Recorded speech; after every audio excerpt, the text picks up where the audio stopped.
Hello बच्चों, एक बार फिर से स्वागत है आपका अपने YouTube चैनल श्री गुरुकुल में। और आज हम बात करने वाले हैं यूपी बोर्ड क्लास 12 के गद्य के सेकंड चैप्टर के बारे में। और उस चैप्टर का नाम है बच्चों भाग्य और पुरुषार्थ। इस चैप्टर के लेखक है हमारे जैनेन्द्र कुमार जी, जिसके बारे में हम लोगों ने कल उनके जीवन परिचय के बारे में पढ़ लिया था। ठीक है, तो चलिए बच्चों, हम लोग बिना आपका टाइम को वेस्ट किए हुए चैप्टर को स्टार्ट करते हैं। भाग्य और पुरुषार्थ विपरीत नहीं तो अलग तो समझे ही जाते हैं, मैं ऐसा नहीं समझ पाता। लेखक का कहना है, यानी कि जैनेन्द्र कुमार जी का कहना है कि भाग्य और पुरुषार्थ विपरीत नहीं है। विपरीत नहीं तो अलग तो समझे ही जाते हैं। लोग क्या समझते हैं कि भाग्य और पुरुषार्थ दोनों विपरीत नहीं समझते हैं। कुछ लोग विपरीत समझते हैं, लेकिन बहुत कम ही लोग विपरीत समझते हैं। ठीक है, तो भाग्य और पुरुषार्थ, लेखक कहना है कि भाग्य और पुरुषार्थ अगर विपरीत नहीं लोग समझते हैं, लेकिन उसे अलग अलग चीज भी समझते हैं, तो मेरा ऐसा नहीं मानना है। मैं ऐसा नहीं समझता हूं कि भाग्य और पुरुषार्थ दोनों अलग अलग चीजें हैं। देखिए अब लेखक आगे क्या कहते हैं। भाग्य का उदय मेरे निकट निरर्थक शब्द नहीं है। भाग्य का उदय मेरे निकट निरर्थक शब्द नहीं है। स्पष्ट ही भाग्य उदय शब्द का आशय है कि मैं प्रधान नहीं हूं। भाग्य शब्द का आशय क्या है? अब भाग्य शब्द का जो उदय हुआ है वो ऐसे ही निरर्थक थोड़ी ना किसी ने भी बना दिया। भाग्य शब्द यह स्पष्ट है, स्पष्ट ही भाग्य उदय शब्द का आशय है कि मैं प्रधान नहीं हूं, यानी मैं जिस भी क्षेत्र में हूं उसका मैं सबसे बड़ा व्यक्ति नहीं हूं, मैं प्रधान नहीं हूं। भाग्य प्रधान है। प्रधान कौन है? भाग्य प्रधान है। जैसे मान लीजिए आप बहुत बड़े एक बिजनेसमैन है, आपसे बड़ा आप सोचते हैं कोई है ही नहीं, तो लेखक का कहना है कि वहां पर आप प्रधान नहीं है। आपको सोचना चाहिए कि प्रधान कौन है? भाग्य है। मुझसे बड़ा कौन है? भाग्य है। पुरुषार्थ मैं कर सकता हूं, लेकिन भाग्य उदय उससे स्वतंत्र तत्व है। पुरुषार्थ, लेखक कहते हैं पुरुषार्थ तो मैं कर सकता हूं, लेकिन जो भाग्य उदय है वो क्या है? वो पुरुषार्थ से स्वतंत्र है। भाग्य का पुरुषार्थ से स्वतंत्र है। हो सकता है कि लोगों को यह मानने में कठिनाई हो, मुझे इसे स्वीकार करने में उल्टे अपनी ध्यानता मालूम होती है। अब लेखक कहते हैं कि अगर मैं किसी से कहूं कि जो भाग्य है और पुरुषार्थ है, जो भाग्य है वो पुरुषार्थ से स्वतंत्र है, यानी कि पुरुषार्थ और भाग्य में कोई संबंध ही नहीं है, तो लोग इसे नहीं मानेंगे। ऐसा क्यों? अगर मैं आपसे बोलूं कि आप बिना पढ़े क्लास 12 पास हो जाएंगे, या आपका भाग्य है, तो क्या आप विश्वास करेंगे? आप कहेंगे सर आप मूर्ख हैं। और वास्तव में ऐसा होता भी है। अगर हम भाग्य भरोसे बैठे रह जाए तो निश्चित हम फेल हो जाएंगे। लेकिन देखिए अब लेखक आगे क्या कहते हैं। एक शब्द है सूर्योदय। लेखक का कहना है कि एक शब्द है सूर्योदय। सूर्योदय मतलब सूरज का उगना। हम जान गए हैं कि उदय सूरज का नहीं होता। अरे, हम जान गए हैं कि उदय सूरज का नहीं होता। अब लेखक का कहना है कि हम जान गए हैं कि जो उदय होता है वो सूरज का नहीं होता। कैसे? अब लेखक क्या जान गए हैं वो हमें बताएंगे। सूरज तो अपेक्षाएं अपनी जगह रहता है। लेखक कह रहे हैं कि हम जान गए हैं कि सूरज का उदय नहीं होता, सूरज तो अपनी ही जगह पर रहता है, चलती घूमती ही धरती है। अब कहते हैं लेखक कि एक शब्द है सूर्योदय, जिसका मतलब हम आज तक जानते हैं और अभी भी जानते हैं कि इसका मतलब सूर्य उदय हो गया है। लेकिन आज के समय में जब साइंस इतना विकसित हो चुका है, तो हमें पता चल गया है कि जो सूर्य है वो तो अपने स्थान पर खड़ा है, घूमती तो धरती है। लेखक के कहने का आशय यही है। फिर भी सूर्य उदय शब्द हमको बहुत शुभ और सार्थक मालूम होता है। फिर भी जो सूर्य उदय शब्द है हमें आज भी बहुत शुभ और सार्थक मालूम होता है, क्योंकि देखेंगे कि हमारे अधिकतर कार्य जो होते हो, चाहे वो पूजा पाठ हो या कुछ भी हो, वो सूर्य उदय के समय ही करवाए जाते हैं, यानी कि प्रातः काल ही करवाए जाते हैं। तो ये शब्द हमें बहुत ही शुभ और सार्थक प्रतीत होता है। भाग्य को भी मैं इसी तरह मानता हूं। लेखक कहते हैं कि जो भाग्य है, भाग्य को भी मैं इसी तरह मानता हूं, वह तो विधाता का ही दूसरा नाम है। लेखक कहते हैं कि जो भाग्य है उसको भी मैं इसी प्रकार मानता हूं, क्योंकि वो क्या है? वो तो विधाता का ही दूसरा नाम है। हम लोग कहते हैं ना भाग्य भरोसे छोड़ दो या ईश्वर के भरोसे छोड़ दो। तो भाग्य ईश्वर का क्या हो गया, विधाता का ही दूसरा नाम हो गया, ये लेखक का कहना है और ये सत्य भी है। वे स्वंतमी और सर्वकालिक रूप में है, उनका अस्त ही कब है कि उदय हो। अब लेखक कहते हैं वो तो हमेशा एक समान है, चाहे सुबह देखें आप शाम देखें, वो कभी अस्त कब होगा, कब अस्त है कि उदय हो, उनका कब अस्त और कब उदय, ये लेखक का कहना है। यानी भाग्य के उदय का प्रश्न सदा हमारी अपनी अपेक्षा से है। यानी कि जो भाग्य उदय है उसका जो अर्थ है वो हमारी अपेक्षा से है, कि मतलब कहना है कि अगर हम माने तो भाग्य हमारा उदय हो रहा है और न माने तो भाग्य हमारा उदय नहीं हो रहा है। धरती का रुख सूरज की तरफ हो जाए, धरती का रुख सूरज की तरफ हो जाए, यही उसके लिए सूर्योदय है। अगर धरती सूर्य की अगर उसका रुख हो जाए, मतलब जिस तरफ हम लोग रहते हैं, जिस तरफ भारत का नक्शा है, अब हम भारत अगर धरती भारत की ओर मुड़ने लगती है तो सूर्योदय होने लगता है। जब सूर्य भारत धरती की तरफ जाने लगता है, मतलब सूर्य की तरफ जाने लगता है, नक्शा साइड मतलब नॉर्थ ईस्ट जो है, ईस्ट वेस्ट, तो उस समय सूर्य उदय होने लगता है। ऐसे ही मैं मानता हूं कि हमारा सुख, हमारा मुख सही भाग की तरफ हो जाए तो इसे ही भाग उदय कहना चाहिए। बहुत अच्छी बात है भाई। ईश्वर कह रहे हैं कि धरती का मुख जब सूर्य की तरफ रुख हो जाता है तो सूर्य उदय हो जाता है, तो जब हम भी अपना मुख भाग की तरफ कर ले तो भाग्य उदय हो जाएगा। तो भाग्य उदय हो जाना चाहिए, लेकिन ऐसा हुआ नहीं करता। अब हम अपना भाग्य ऐसे कहते कि हमारा भाग्य उधर है, हम उधर मुख कर ले तो क्या उससे हम अमीर बन जाएंगे, क्या उससे हम टॉप कर जाएंगे? तो लेखक कहते नहीं ऐसा, लेकिन ऐसा हुआ नहीं करता, ऐसा तो होता ही नहीं है। पुरुषार्थ की इस जगह संगति है, पुरुषार्थ की इस जगह संगति है, यानी कि बिना पुरुषार्थ के भाग्य उदय हो ही नहीं सकता। अर्थात भाग्य को कहीं से खींचकर उदय में लाना नहीं है, भाग्य को कहीं से खींचकर उदय में लाना नहीं है। जिस प्रकार सूर्य उदय अस्त नहीं होता, उसी प्रकार भाग्य को भी कहीं से खींच के उदय नहीं करवाना है। लेखक का कहना है कि भाग्य को खींचकर उदय में नहीं लाना है, न अपने साथ ही ज्यादा खींचतान करनी है, न अपने साथ ही ज्यादा खींचतान करनी है। ऐसा नहीं कि अपने साथ ही बहुत ज्यादा खींचतान करो कि जैसे धरती घूम जाती है तो आ जाता है, तो हम अपने आप को सारी तरीके से घुमा कर देखें कि भाग्य उदय हो रहा है कि नहीं। तो लिखा कहते हैं अपने साथ भी बहुत ज्यादा खींचतान करने की आवश्यकता नहीं है, सिर्फ मुंह को मोड़ लेना चाहिए। सिर्फ क्या कीजिए, सिर्फ मुंह को मोड़ लीजिए। मुख हम हमेशा अपनी तरफ रखा करते हैं, अपने से प्यार करते हैं, अपने ही को चाहते हैं, अपने को आराम देते हैं, अपनी सेवा करते हैं, दूसरों को अपने लिए मनाते हैं, सब कुछ को अनुकूल चाहते हैं कि यह हम पूजा और प्रशंसा के केंद्र हो और दूसरा आसपास हमारे इस भाव में मडराया करे। अब लेखक कहते हैं कि हम क्या चाहते हैं कि हमारी सेवा हो, हमारे भाव हो, हम अपने को प्रसन्न रखना चाहते हैं, अपने लिए लोगों को मनाते हैं, जो भी चीजें करते हैं अपने लिए करते हैं। ठीक है, थोड़ा सा यहां से जूम कर लेते हैं, आपको भी चीजें अगर नहीं दिखाई दे रही होंगी तो क्लियर दिखाई देंगी। इस वासना से हमें छुट्टी नहीं मिल पाती। अपनी अपनी अपनी अपनी करते करते जो हम करते हैं, इस वासना से हमें छुट्टी नहीं मिल पाती। अपने की चाह में, अपने को बड़ा दिखाने में, अपने को बड़ा बताने में हम इतने व्यस्त हैं कि हमें इससे कभी छुट्टी ही नहीं मिल पाती। तब भी होता है कि ऊपर से गहरा दुख आ पड़ता है। तब भी क्या होता है, तब भी ऐसा होता है जब हम अपने बारे में इतना सोचते हैं, इतना करना चाहते हैं, तब भी ऊपर से गहरा दुख आ पड़ता है।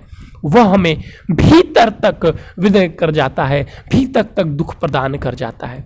कुछ क्षण के लिए जैसे हमारी आहत को शून्य कर डालता है। कुछ क्षण के लिए तो ऐसा होता है कि मानो हमारा हृदय ही रुकना बंद हो गया हो, हमारा मन एकदम शांत हो गया हो। वह शून्य अवस्था भागवत कृपा से ही प्राप्त होती है, और वह जो अवस्था होती है वो भाग्य से ही प्राप्त होती है। इसलिए मैं मानता हूं कि दुख भगवान का वरदान है।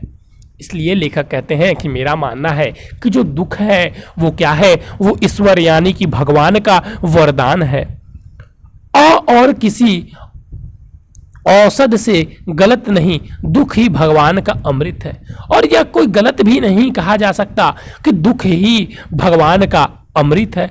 वह क्षण समुचय सचमुच ही भाग्य उदय का हो जाता है अगर हम उसमें भगवान की कृपा को पहचान लें। अगर लेखक कहते हैं कि वो क्षण जिस समय हमें भारी विपदा पड़ती हम पर, अगर उस क्षण हम भगवान की कृपा को पहचान ले तो वो भाग्य उदय हो जाता है। उस क्षण यह सरल होता है कि हम अपने से मुड़े और भाग्य के सम्मुख हो जाएं। वह ऐसा क्षण होता है कि हम अपने आप से मुड़ जाएं और भाग्य के सम्मुख खड़े हो जाएं। बस इस सम्मुखता की देर है कि भाग्य उदय हुआ रखा है। बस जिस दिन आप इस सम्मुखता करेंगे यानी कि भाग्य की तरफ मुड़ जाएंगे, आपका भाग्य उदय होना रखा हुआ है। असल में उदय उसका क्यों क्या होना है, उसका आलोक तो कण कण में व्याप्त सदा सर्वदा ही है। उस आलोक के प्रति खुलना हमारी आंखों का हो जाए, बस उसी की प्रतीक्षा है। अब लेखक कहते हैं कि ईश्वर की बात यहाँ पर हो रही है, ठीक है। यहाँ पे ईश्वर से तात्पर्य है कि ईश्वर के प्रति क्या मुड़ना है। वो तो कण कण में, क्षण क्षण में, प्रत्येक स्थान पर, प्रत्येक वस्तु में विराजमान है। खुलना तो हमारी आंखों को है। अगर हमारी आंखें खुल जाए तो हमें वो प्राप्त हो जाएंगे। साधना और प्रयत्न सब उतने मात्रा के लिए है, और जितने भी लोग साधना करते हैं, प्रयत्न करते हो, मात्र इसलिए कि हम अपनी आंखों को खोल पाएं। प्रयत्न और पुरुषार्थ का कोई दूसरा लक्ष्य मानना बहुत बड़ी भूल करना होगा। ऐसी चेष्टा व्यर्थ सिद्ध होगी। अब लेखक कहते हैं कि अगर हम प्रयत्न और पुरुषार्थ का कोई और रिजल्ट मान ले, हम मान ले कि उनका जो लक्ष्य है वो कोई और है, तो बहुत बड़ी मूर्खता है। उसका लक्ष्य मात्र एक ही है कि हम अपने नेत्र को खोल पाएं, हम अपने नेत्र को खोल पाएं। दुनिया में हम देखते तो हैं, लोग हैं कि बहुत हाथ पैर पटक रहे हैं, दिन रात जोड़ तोड़ में लगे रहते हैं, कोशिश में तो कभी कभी नहीं, पर सिद्ध कुछ नहीं मिल पाता। लेखक कहते हैं कि कुछ लोग हैं बहुत हाथ पैर मरोड़ते हैं, बहुत प्रसिद्धि करते हैं, बहुत प्रयत्न करते हैं, फिर भी उन्हें कुछ नहीं मिल पाता। तो आखिर ऐसा क्यों? आखिरकार ऐसा होता क्यों है? वो पुरुषार्थ तो पूरा कर रहे हैं, फिर भी उनके साथ ऐसा क्यों होता है?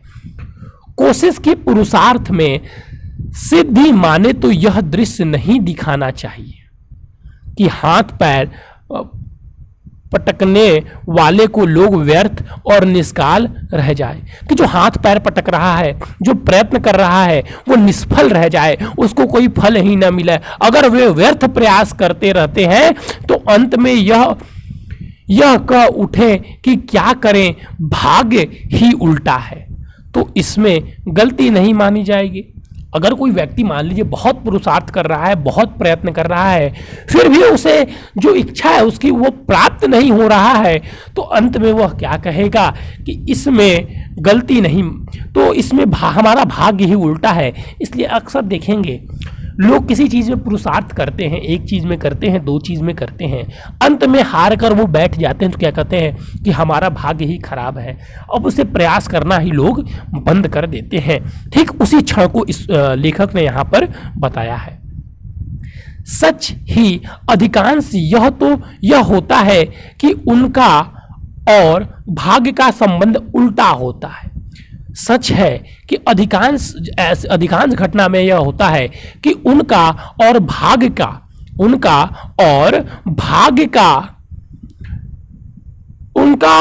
का जो है वह मेल ही नहीं कह सकते हम लोग, मेल ही नहीं है, संबंध ही उल्टा होता है। भाग्य के स्वयं उल्टे सीधे होने का तो प्रश्न ही क्या है। अब लेखक कहते हैं भाग्य के उल्टे सीधे होने का भाई क्या प्रश्न है? कारण उसकी सत्ता सर्वत्र व्याप्त है, वह दिशाएं तक समाप्त है, विमुख और सम्मुख जैसे वहां कुछ संभव ही नहीं। तब अरे तब ये चीजें होती जब वो कण कण में विराजमान नहीं होते, वहां तो कण कण में विराजमान है। तब होता कि ऐसे निष्फल प्रयत्नों स्वयं उसके उल्टे बने रहते हैं, अर्थात अपने को ज्यादा गिनने लग जाते हैं, शेष दूसरों के प्रति अवज्ञा उपेक्षाशील हो जाते हैं।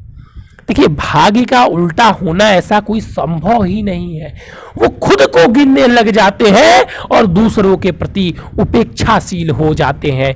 कर्म में अधिकांश यह दोष रहता है, और जो लोग कर्म करते हैं उनमें अधिकांश यह दोष रहता है। उसमें एक नशा होता है, नशा चढ़ने पर आदमी भाग्य और ईश्वर को भूल जाता है। जैसे हम देखते हैं कि बहुत लोग कर्म करके बहुत परिश्रम करते हैं और अमीर बन जाते हैं। कुछ लोग परिश्रम करके अमीर बनते हैं लेकिन वे उनका पैर धरातल पर ही होते हैं। लेकिन कुछ लोग भाग्य और ये शब्द ही भूल जाते हैं, खुद को वो भूल जाते हैं, ईश्वर जैसे शब्द को ही भूल जाते हैं कि उनसे भी ऊपर कोई है, और विनय की आवश्यकता को भी भूल जाते हैं। तो कहिए कि जानबूझकर भाग्य से अपना मुख फेर लेते हैं। तब ऐसा सहयोग न मिले तो उसमें विस्मय ही क्या है। अब इस स्थिति में जाकर उन्हें कभी नुकसान होता है या वो समस्याओं में फंस जाते हैं, तब वो कहें कि इसमें भाग्य का बताइए दोष क्या है। जब वो भाग्य और ईश्वर जैसे शब्द को अपनी उस लीनता में भूल जाते हैं, तब फिर जब उनसे मुख ही मोड़ लेते हैं, तब उनके साथ अगर कोई घटना घटती है तो उसमें भाग्य का दोष ही क्या है। ऊपर के शब्दों में आप कृपा कर्म की अवज्ञा न देखें, उसके साथ अकर्म के महत्व को भी पहचाने।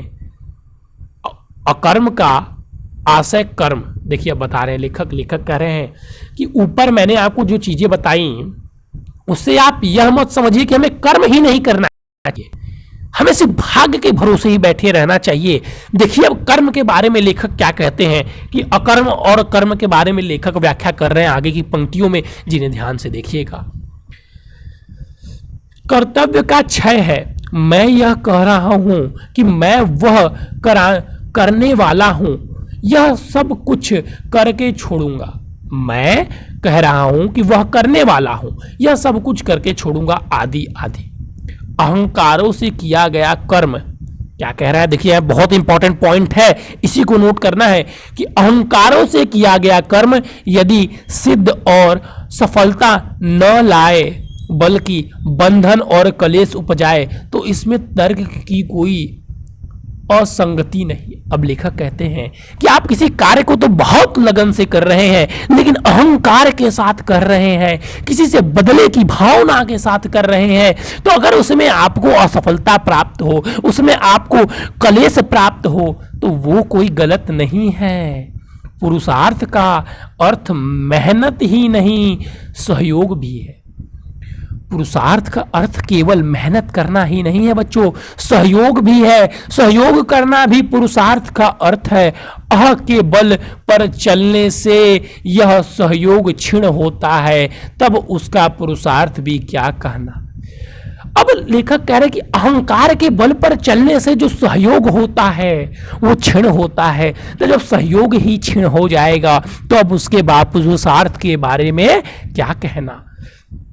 पुरुषार्थ वह है जो पुरुष को सब प्रयास रखे, साथ ही संयुक्त भी रखे। पुरुषार्थ वो है जो लोगों को, पुरुष को सब प्रयास मतलब बार बार प्रयास करने की क्षमता दे और संयुक्त भी रखे। यह जो सहयोग है सच में पुरुष और भाग्य का ही है।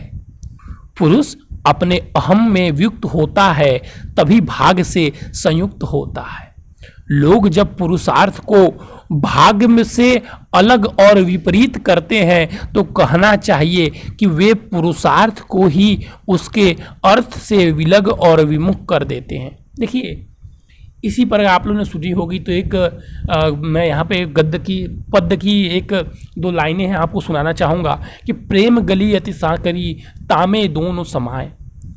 ये एक दोहा था जहाँ पे मैं बस लास्ट की लाइनें पढ़ के मैंने आपने सुनाया है, जिसमें लेखक क्या कहते हैं, अहम और प्यार की। तो प्रेम गली अति सांवरी, प्रेम गली अति साकरी तामे दोनों न समाए। यहाँ पे कबीरदास जी का कहना होता है कि जो प्रेम की गली है, जो सहयोग की गली है, बहुत पतली है, उसमें अहंकार और प्रेम दोनों एक साथ नहीं समा सकते। आपको या तो प्रेम के पथ पर चलना होगा या तो अहंकार के पथ पर चलना होगा। और यहां पर लेखक जैनेंद्र कुमार जी बता रहे हैं कि अगर आप अहंकार के पद पर चलते हैं तो आपको जीवन में परेशानियां मिलती हैं, तो आप उसे यह नहीं कह सकते कि यह भाग के भरोसे है, यह भाग की देन है, भाग ने हमसे मुख मोड़ रखा है।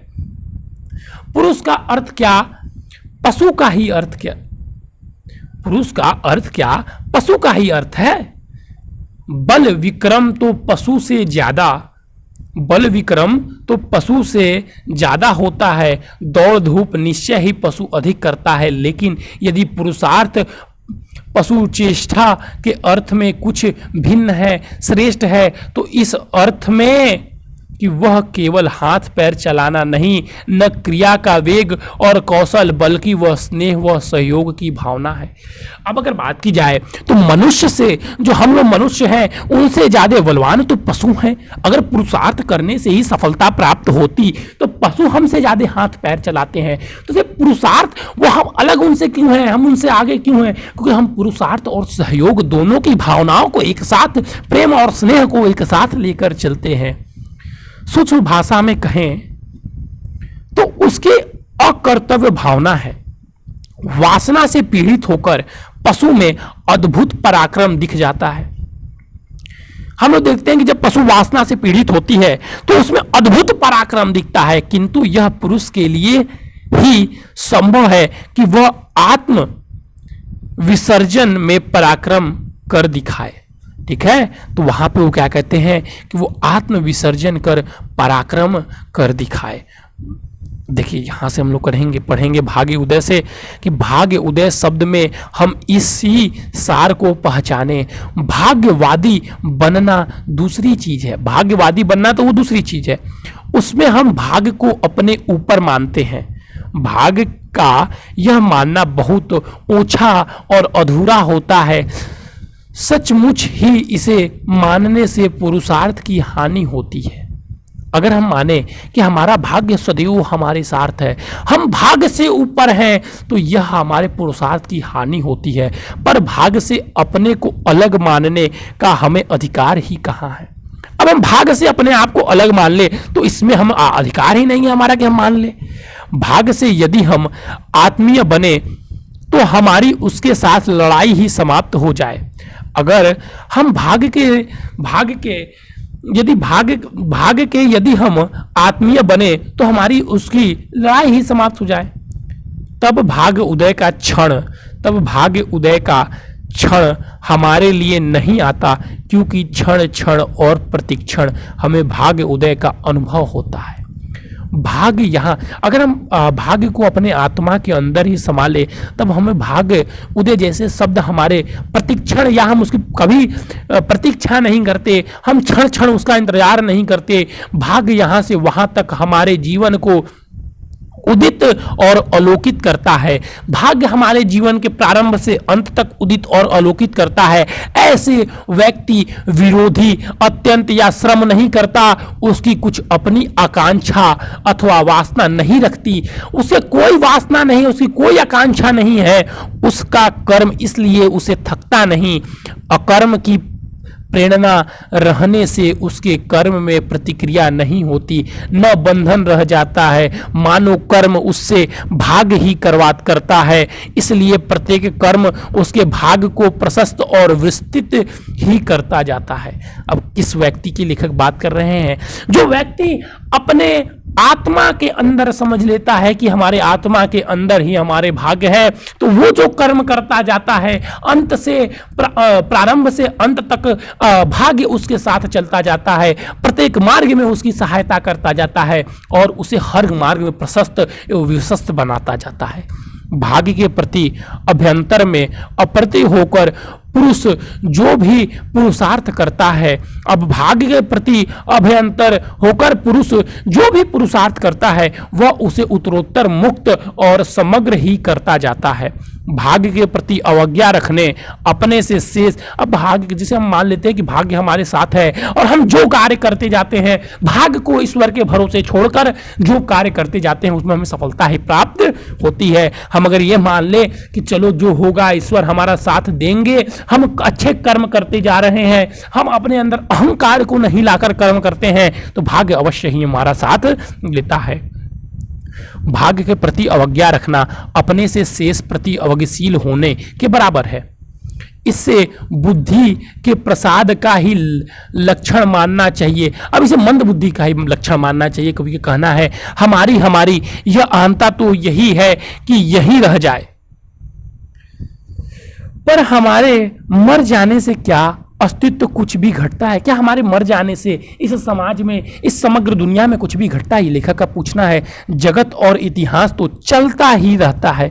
लेखक कहते हैं कि जो जगत है, जो इतिहास है, वो तो चलता ही रहता है।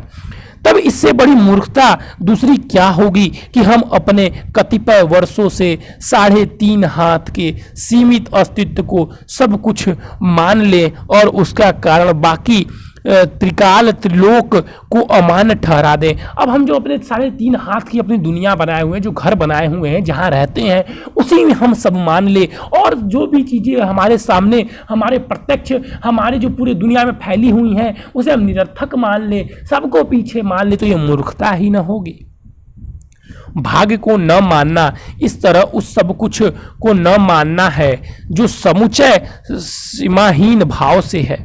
अब भाग्य को न मानना, जो लोग भाग्य को नहीं मानते हैं, वो उसी प्रकार है जो सीमाहीन, जो पृथ्वी है, जो आकाश है, जो दुनिया है, उसे नहीं मानते हैं।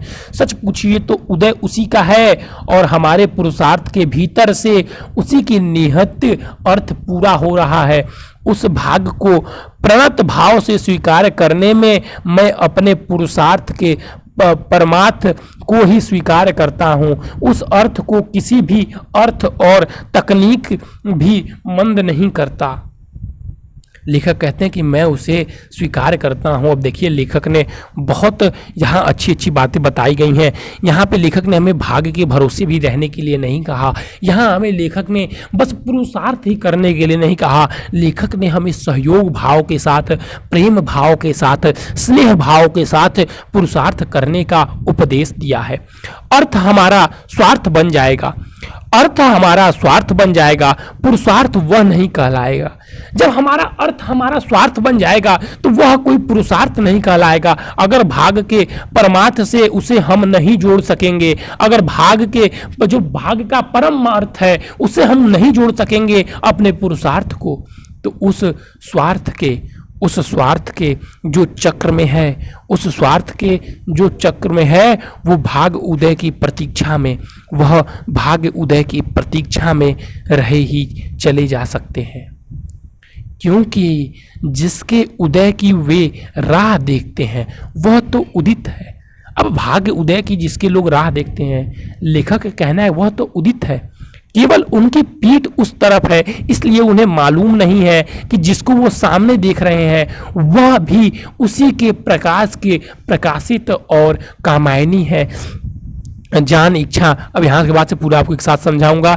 नाना है और नाना विधि प्रवृत्ति रखती है, उस प्रवृत्ति का वह रह रह कर थक जाता है और निवृत्ति क्षण भाव विराम विनाश, रोग राग दोष विनाश व झुंझलापन झटकापन उसे हाथ में आती है। ऐसा अस्वास्थ्य उसके यह सच्चा भाग्य उदय कहलाएगा, अगर वह नत्र नमन होकर भाग्य के सिर आंखों लेगा। प्राप्त कर्तव्य में ही पुरुषार्थ की इति।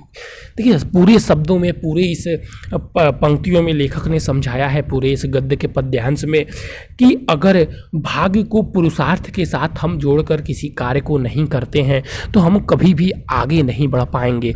और हम जो भाग्य को इधर उधर खोजते रहेंगे तो भाग्य हमारे चारों तरफ है, हम बस अपना मुख भाग की पीठ अपने भाग की ओर किए हुए हैं, हम भाग से दूर भाग रहे हैं। भाग तो सारे जगह है, हमें बस अपने नेत्रों को खोलने की आवश्यकता है और भाग को देखने की आवश्यकता है। बस इस चैप्टर का कहने का यही मतलब था बच्चों। अब लास्ट में अगर इसका सारांश अर्थ बताया जाए तो हम यह कह सकते हैं कि लेखक का कहना है कि अगर हम कहीं भी पुरुषार्थ करते हैं, चाहे वो पढ़ाई में हो या कुछ में भी हो, हमें पुरुषार्थ सहयोग की भावना के साथ करना चाहिए। ऐसा नहीं कि हम पढ़ रहे हैं तो सबसे छिपा कर पढ़ें, किसी का भला न चाहें। अगर हमसे किसी का भला होता है तो हम करेंगे। अगर आपका किसी को प्रश्न बताने से उसे कुछ चीज़ें आ जाती हैं तो आप बताइए, उसका सहयोग कीजिए। और लास्ट में जैनेंद्र कुमार जी जो इस पाठ के लेखक थे। तो बच्चों आप भी पढ़ते हैं, कहीं आपको किसी की सहायता करने के लिए मिलते हैं तो आप भी कीजिए, उस मौके को मत खोइए। लेखक के इस पाठ से आप सीखिए, बस इसे पढ़िए ही मत बच्चों, इसे अपने जीवन में अपनाइए। ठीक है, तो ठीक है बच्चों, आज आपका इसका पाठ समाप्त होता है। कल आप लोगों को इसके गद्यांश पर आधारित प्रश्न मिल जाएंगे। आज के लिए बच्चों बस इतना ही। Thank you, have a nice day. अगर आप हमारे चैनल पर नए जुड़े हैं और पहली बार हमारे वीडियो को देख रहे हैं तो प्लीज़ हमारे चैनल को सब्सक्राइब कर लीजिएगा और डिस्क्रिप्शन में दिए गए व्हाट्सएप नंबर से भी हमें जुड़ जाइएगा। थैंक यू बच्चों, हैव अ नाइस डे।